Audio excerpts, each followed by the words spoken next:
So last month in March we did $60K. And as you mentioned, you're in a very unique position because you don't run any ads to acquire clients. From my understanding, you never have. Exactly how you've always told me in terms of you scale, you break shit, you fix it, you scale again, right? That's the best way. If I have a question that I don't know the answer to, I can either go through the modules or know that I can hop on at any point and you'll give me the answer 100 miles. So Matthew, hello my friend, how are you doing today? Yeah, I'm good, thanks. Cam, you? Very, very good. So for the people that don't know who you are, what you do, what kind of agency you run, if you can just give us a 3,000-foot overview as to where you're at now and what you do. Sure. So I run Meta ads, appointment booking, all that good stuff for contractors in the UK. So last month in March we did $60K. So I think it was like £46,000. I had a couple of paid in fulls in there, which was the first time doing paid in fulls, which was nice. This month I should do about 45K, but it's the case that I've got a supply constraint, so I'm in a position where I'm actively ripping LinkedIn ad spend at the moment just to get people on board so I can build the team a bit more and then go again, right? So it's it's going well. I think that's how the agency game is, right? It's like riding a bike. It's like sign more clients, hire more people, sign more clients, hire more people, and like you're fucking running ads for both simultaneously. Yeah, I'm not running ads for. I said this in the message. I don't run ads for. I know.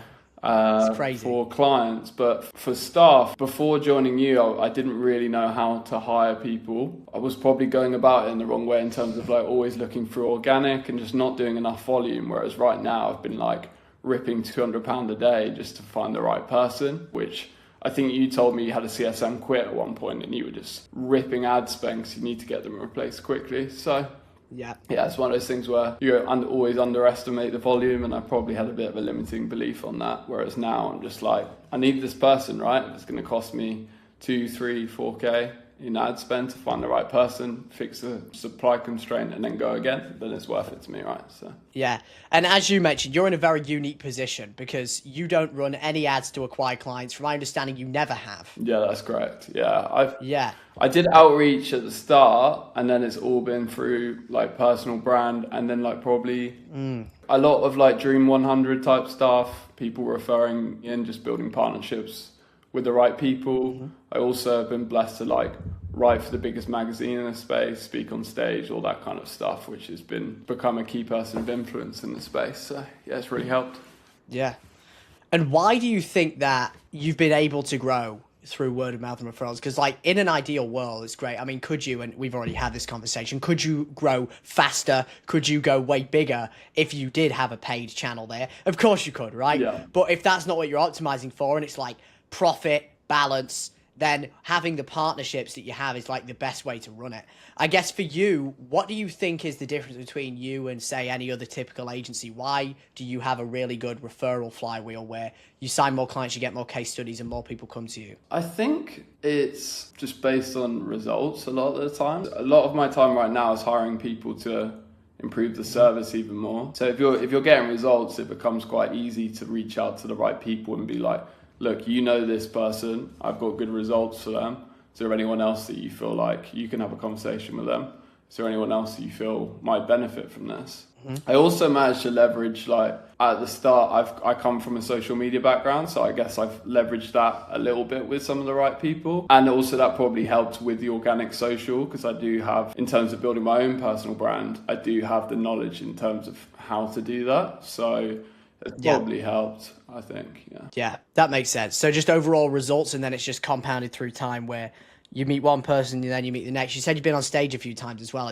Is that like an acquisition channel for you? Do you do it consistently? Yeah, I'm doing it every year at the same event. And then I also now judge a like business award show in my space, which is good. So it's just like 2 times a year, I'm front and center either or judging businesses, and it's like you're part of the furniture at that point. They're like, there's that guy's face again. I keep seeing him. Maybe I should have a conversation with him. Omnipresence. Exactly. Yeah. So it's working well. Yeah. Working very well. So I can get an understanding of the model. You run the ads. Do you have the call center as well? I don't believe you do, right? No. So it's mainly just AI that helps with that piece? Are you doing that? Yeah, AI and just automated appointment, like phone call booking. So that's working working very well. I have looked at the appoint because obviously you've got all the training on, call it like ISAs and stuff, but given it's working and I'm doing a good job, I think, of like the managing expectations, which I think is what a lot of people miss, which I got a lot of that from yourself in terms of pushing them to do the right things and keeping them accountable. I think I'm doing a good job of that part, which is what makes the difference. Whereas if you just send people leads and you aren't kind of coaching them through that process, then it's like a lot of these guys I work with, they're smaller business owners, and they are that way because they don't have these things figured out. So you need to help them coach. And it's interesting, I've got testimonials recently where they're like, you were the sixth agency that I worked with, and I just didn't realize that I was actually just managing the leads really badly. And what I'm doing in terms of lead flow is not drastically different to everyone else, but I've helped them go through that process of learning how to actually turn those leads into revenue and profit, which is all they care about, right? Yeah, I believe, correct me if I'm wrong, because I had like an OG group before any of the programs, which was like a weekly, you were in that, right? Yeah. Crazy. Yeah, so for the people watching, I had a group, I think it was like $500 a month or something like that. Yeah. And this was before I was like selling an actual program to agencies with like everything. It was just like a weekly call, Slack channel. I remember you were in that as well. When because you rolled into License and Scale, you was like either the first person that bought or like one of the top three. I was the first. You was like the first. Yeah. Bro, that's so crazy. Yeah. That came so full circle. Like when I first started selling License and Scale, it was like, here's what this is going to look like. Yeah. Pay me. You put faith in me. You got fucking, steal. Reflect. The first, like, what'd you pay? Like $3K for life? Yeah. Or something like that. You know, I have some people that join now that are so pressed. They're like, oh, well, I have a friend that joined at like $3K. I'm like, bro, they joined in when this was just like, I'm basically selling them an architecture drawing of the building. Yeah, you sent me these voice notes. So I remember because I was in the group, and then I was like, this guy seems to be just an absolute agency growth robot in terms of SOPs, and like that was what I was lacking. So I was like sending you a message saying, Cam, can I just pay you to like have your SOP library? And then you sent me a voice note back like, I can do one better than this. I've got this course coming out. I haven't built any of it yet, but we're going to build it round you. So and then I remember I was the first in because there was a License and Scale WhatsApp group, and it was just me and you, and then we moved it over to Slack. Oh my God. But yeah, what a steal. Like I'm very glad. I've had a lot of people from then that I told like, you want to get into this, and I've gone back and been like, I told you so. You could have got the best deal ever. Oh yeah, man. Right, we get people on sales calls all the time now that are like, fuck, I wish I joined then. Because it's now, we've got the two. We've got the beginner one, which is like 5K. License and Scale is 20K for the 6 months now. Wow. And it's only going to continue to go up. Like every like 10 people that join, we just keep bumping it. Yeah. And we've had so many people that are pressed. I'm like, hey, it's your own fault, man. We're going to keep bumping the price. We've got to meet the supply. We've got to meet the demand with supply, right? When you joined License and Scale initially, probably was like a year ago, maybe a little bit longer now. What revenue level was you at, and what were the specific constraints that you were facing? I'll go from when I joined the group, because I learned a lot of from the weekly calls. And I had a look back, and when I joined those, I think I was at $14,000. And then last month I did 60,000, right? So nearly 5x, not far 5x, right? At least 4x. So in terms of constraints, it was one, I just like needed to be around people who were thinking bigger, because I was in a couple of groups before, helped me get to where I was, but I'd kind of like outgrown them a little bit, probably more as I got to like 20k pounds. What was that, like 25 US, something like that? And I felt like the knowledge in those groups were good, but I needed it not to be about acquisition and like basic service delivery stuff, and more about SOPs, team building, company culture, leadership, all that kind of stuff, where the people that are in the group are not just building a good revenue stream for themselves, but they are actually building like serious companies, right? So then when I got in, I was like, oh, okay, I'm a very small fish in here, but that's what I want, right? I want people around me where I'm like, this guy, he doesn't seem to be doing anything vastly different to what I'm doing. So why can't I be at that point, right? Like, it's just mere exposure sometimes. Yeah, it's like, you just pay for their network, and you're like, hold on, this guy isn't that smart. Hold on, this is the same as what I do. Yeah. There's been, like sometimes when I'll join these groups and I'll see somebody doing huge numbers, and I'm like, this guy's an idiot. What on earth is going on here? Don't get me wrong though, like a lot of them, they work longer at, like a lot of the young guys in your group that are at those serious numbers, like all the power to them. I'm a bit older than a lot of the guys in the group, so I probably could have done bigger numbers and gone faster than I have, but I don't know, I'm married, I've got a house, like I've got other things going on. So like I'd rather go a little bit slower and just make sure it's sustainable and it's kind of optimized to the lifestyle that I want. So yeah, I think having them around is good because you know what's possible. But at the same time, I'm like, that's great that they're ripping ad spend and they've got a setter and stuff like that. But that's just not the life that I particularly want. Yeah. And I think that's great as well, because like, I think especially with a lot of the really young guys, I mean, I say that I obviously fit in that bucket as well. Yeah. It's so easy to chase a rabbit you're never actually going to catch. Yeah. If you really look at it, the people that win are the people that know when to step off the game, or like know how to do things that are outside of material gain or like financial benefit that just feed your ego, you know? Yeah.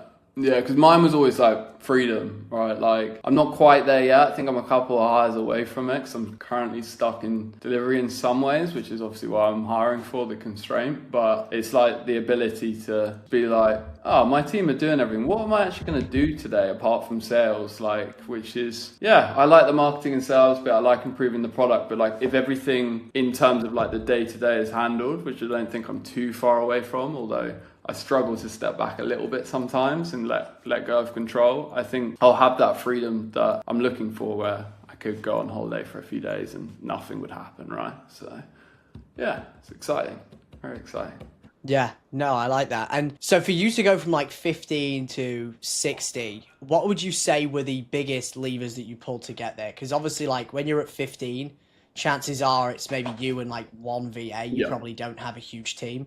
And then when you start getting above the ranks of like 50, 60, as you mentioned what you're doing now, right? You need to start having more fulfillment team members, potentially even somebody on the sales side, unless, you know, if you've got referrals, it might just be like 90% close rate. Fucking you take the calls, you know, they already know you. What were the key steps or levers that you pulled to go from there to where you are now? I think I think you're exactly right. I think when I started, it was me and a VA who was just doing onboarding and a few other like ad hoc tasks. Now me and 4 other people. So your process helped me. Still pretty lean, which is great. Yeah. I think I'll probably bring on 2. I'm hiring at the moment. I'll probably bring on 1 more next month, and then that will probably be my team for a while, I'd imagine. But yeah, it was just me and a VA. Soon after I joined your weekly thing, I think I brought on a media buyer, and then about 5 months later, I brought on a CSM, which I regret not doing earlier. But because you told me to bring on a CSM literally on the first call, you're like, bring on a CSM like yesterday, and it took me a little bit longer to wrap my head around. But yeah, brought the CSM on. Yeah. And then I've just brought on a tech VA. And I think the biggest thing for me was just like learn it, like the SOPs. Like I needed SOPs, I needed structure as well. Didn't have any of the dashboards in terms of being able to see like client data all on one screen. The Monday.com setup, which I feel like I was comparing mine with someone else recently, and I was like, this guy's way higher revenue, and I feel like my setup in terms of this to scale is so much better, which just means that I have more control. I can wake up, I can look at everything and have everything in one place organized. So yeah, systems, SOPs, and then hiring, which I'm still getting better at. And I feel like my tech VA, I ran exactly what your process says, and I like the guy that I've got out the other end is just an absolute killer. So it's awesome. Yeah, that's the main thing for me, man. Yeah, that makes sense. And I mean, you've been in the program longer than anyone now, which is great, because you've really seen the development of it in terms of like things coming out. Yeah. Like, and again, for context for the people watching, when Matt joined, there was nothing there. It was like, listen, give me money, I'll figure it out. We're going to build it around what you need. And then, you know, it's developed, and there was a long period of time, and now eventually we've got majority of the things built, and now we're continuously improving it. What would you say were the biggest value adds for you? I know people have different things that they use more than others. There's some people that watch nothing and just use the Slack channel when they need like connections Yeah. or network. There's other people that just show up to the calls, nothing else. Other people that are completely silent, never sent anything in Slack, but go through the entire course material.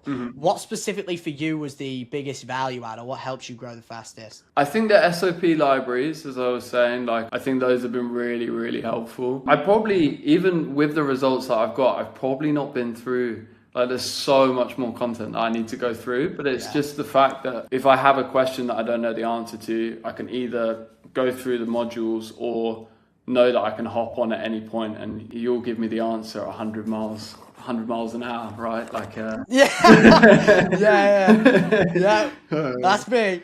So yeah, it's just knowing that I have someone there that's done it before, and having the resources. There's still so much that I need to go through. I think I had the sales portion figured out, like somewhat figured out. Still room for improvement. I had the marketing pretty figured out. So it's all mainly the structural stuff, and then just with the group, just looking at the wins and being like, I need to level up here. What are these guys doing, right? So yeah. It's exposure, right? I mean, it's true. Like, it lights an artificial fire under your ass to think like, well, if they can do it, why can't I? And like, fuck, I'm behind, even though you might not be behind. But I think it's great to have some degree of like artificial, I need to do this now, some reasons externally to push you as well as internal, because otherwise you just get comfortable, you know? And there's nothing wrong with necessarily being at the same place, but I think as humans, whether we like it or not, we do want to grow. Some people want to grow more than others, but I think in all 5 domains in life, health, wealth, love, relationships, happiness, the whole 9 yards. Exactly what you said would happen is happening, where you get to the goal and the goalpost moves, right? But I feel like more recently, with realizing that I am figuring out the hiring portion and that side of things, and with just like the mindset shift of looking at the people who are in the program and doing 100k, I'm like, if I can figure out how to do this but get more leverage. So I've always associated getting to 100k with far more work, and now I'm at 50k. I'm still working a lot, but like I'm not working drastically more than I was when I was at 15k. So it's like, why can't I get to 100k? If it doesn't mean that and if anything, you'll probably work less at 100. Yeah, that's what I'm thinking, hoping. Yeah. You will. Yeah. No, I promise you will, because like the good thing is in the agency model is you supplement what you don't have in capital with sweat equity. Yeah. So like it's a great model when you don't have millions of dollars in the bank, because you can just work hard and outwork the money you don't have. Sure. But the good thing is like really from like 20 to 100k, in my opinion, is kind of like the swamp a little bit. Yeah. Where there's like you can hire people, but you can't hire like good people. Yeah. Like good people that you can leave by themselves, that can handle things. They aren't just SOP monkeys. Yeah. And I feel like once you cross the 6-figure a month threshold, it definitely gets a little bit easier to find those people. Yeah. And then when you find those people, it means that you can let go of the reins a little bit more. And it's like the more money you have, the more leverage you have. There's like, Naval talks about this, there's the 4 C's of leverage. There's content, code, collaboration, and capital. And capital allows you to get the people, the collaboration, like all of those things. Yeah, it's exciting. It's exciting. You probably won't have me back on going, I've done 100k in 3 months' time. It might take me. Yeah. It might take me a bit longer, but like I'm just content with sort of sticking in the game, and just exactly how you've always told me in terms of you scale, you break shit, you fix it, you scale again, right? Best way. And I guess for you now, so the next goal will probably be 100k. As you said, the goalposts always move. What do you think, if anything, do you need to do differently? Because you mentioned all acquisition, word of mouth, referrals. Yeah. And there might be a point soon where, let's say, and I know your churn's really good, but let's say it was hypothetically 10%. Yeah. 50 clients as an example. You lose 5 every month. It might be harder to sustain growth, or the growth might slow down just through organic or word of mouth.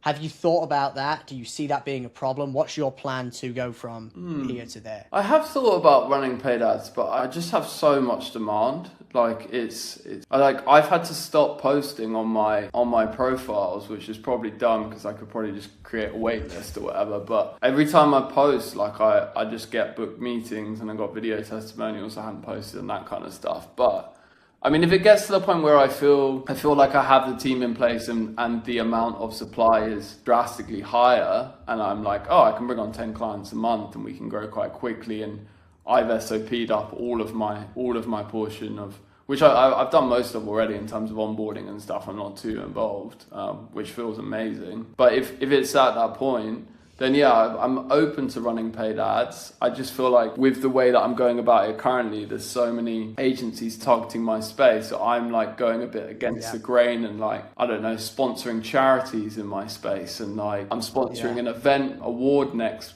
in a few months' time. So like, I go up on stage and present this award, and it's like, who is that guy? Do you know what I mean? Like, it's just a bit of a different approach. So that obviously costs money. I've never spent any money on paid ads, but I've gone about it in a bit of a different way of paying people money to kind of get in the room with the people that I think are my ideal clients. I think I'll probably carry on putting money into stuff like that. And if that's not enough, then I'll try running paid ads, but it might not be necessary. We'll see. It's smart. Everyone in the agency space thinks in the same box. Yeah. I'm going to run ads. I'm going to do pay per lead. I'm going to do pay per job, lead form, book a call. Yeah. Close them on a piff. Yeah. And that's not to say it doesn't work. It's to say that if you can have a little bit of agency in thinking differently, it will pay you dividends. One thing that happened recently that really showed this to me is I had a guy in my niche add me on Facebook, and I went from him adding me, not even realizing that I'm a marketer, because I've got a photo of me speaking on stage and me as a judge. He just thought like I was an expert in the space, which is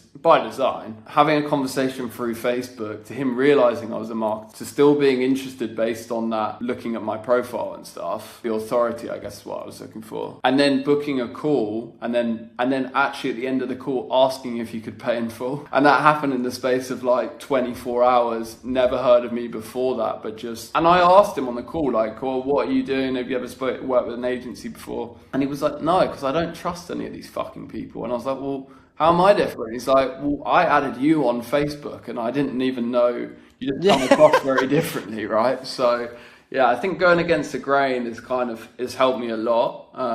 And so I'll probably continue to do so until I feel like I've maxed that out, right? No, I completely agree. I mean, like, if we really look at it, we're in a mass trust recession right now, whether we like it or not. And I've been telling everyone in the program as well, like, if you're not doing events, if you're not doing organic, there will be a time where, I mean, it's just incrementally getting harder and harder to acquire clients with just offer sales call. Yeah. Because people are starting to understand the market is finally meeting a point of sophistication where they know what's going on.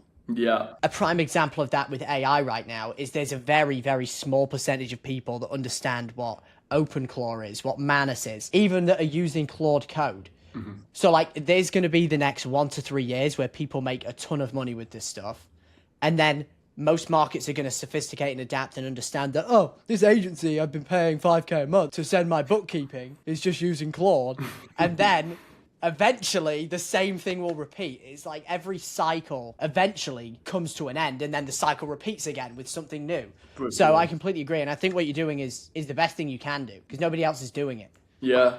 And it's also like if I did get to that point where the supply isn't a constraint, I've purposely used the same photo of me every time I've done an award show, written an article, anything. So if I run ads from a profile that has that photo, you best believe that my cost per lead is going to absolutely rip through the market compared to those guys, right? Because they've already seen me. So yeah, I think the two combined is the most powerful combination.